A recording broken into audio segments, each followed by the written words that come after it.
நல்ல மணக்க மணக்க ப்ரான் பிரியாணி 5 பேர் சாப்பிட்ற மாதிரி வீட்டிலே டேஸ்ட்டாக சூப்பராக எப்படி செய்யலான்னு வாங்க பார்க்கலாம்.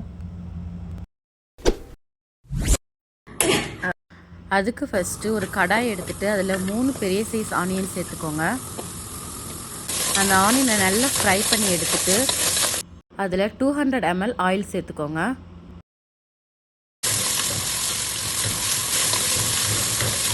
இதோடைய ஹோல் ஸ்பைசஸ் சேர்த்துக்கோங்க.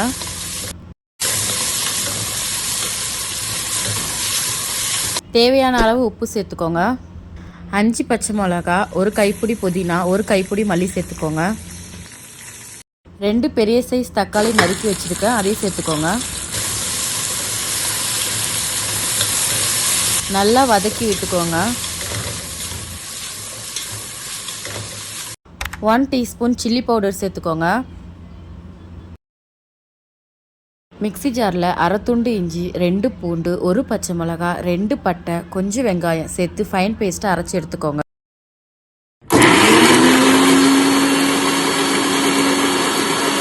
தக்காளி நல்லா வதங்கின உடனே நம்ம அரைச்சி வச்சுருக்கிற இஞ்சி பூண்டு பேஸ்ட் போட்டு நல்லா வதக்கிக்கோங்க.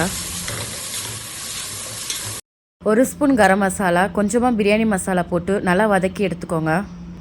2 டீஸ்பூன் தயிர் சேர்த்துக்கோங்க.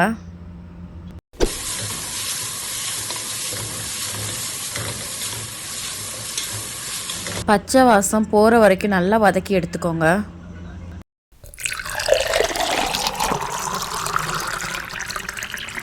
நான் 3 கிளாஸ் துளசி அரிசி எடுத்து அதை அரை மணி நேரத்துக்கு முன்னாடியே ஊற வச்சு எடுத்துருக்கிறேன். 3 கிளாஸ் துளசி அரிசிக்கு நான் 6 கிளாஸ் தண்ணி ஊற்றிக்கிறேன். இந்த டைமில் ஒரு பாதி லெமன் புழிஞ்சு விட்டுக்கோங்க.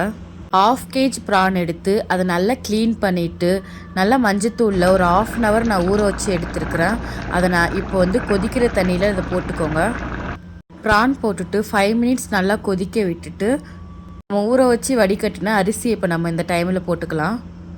நல்லா கிண்டி விட்டுட்டு இப்போ உப்பு உரப்பு எல்லாமே கரெக்டாக இருக்கான்னு பார்த்துக்கோங்க. ஒரு 10 minutes ஸ்லோ ஃப்ளேமில் வச்சு மூடி வச்சுருங்க. தண்ணி நல்லா வற்றி இந்த பதத்துக்கு வந்தோன்னே இப்போ நம்ம தம்மு போட்டுக்கலாம். ஆஃப்டர் 10 minutes கேஸ் ஆஃப் பண்ணிவிட்டு ஒரு 15 minutes அப்படியே தம்மிலே விட்டுருங்க. ஆஃப்டர் 15 minutesக்கு அப்புறம் நீங்கள் அதை ஓப்பன் பண்ணி பார்த்துட்டு ஒரு 2 டீஸ்பூன் நெய் சேர்த்துக்கோங்க.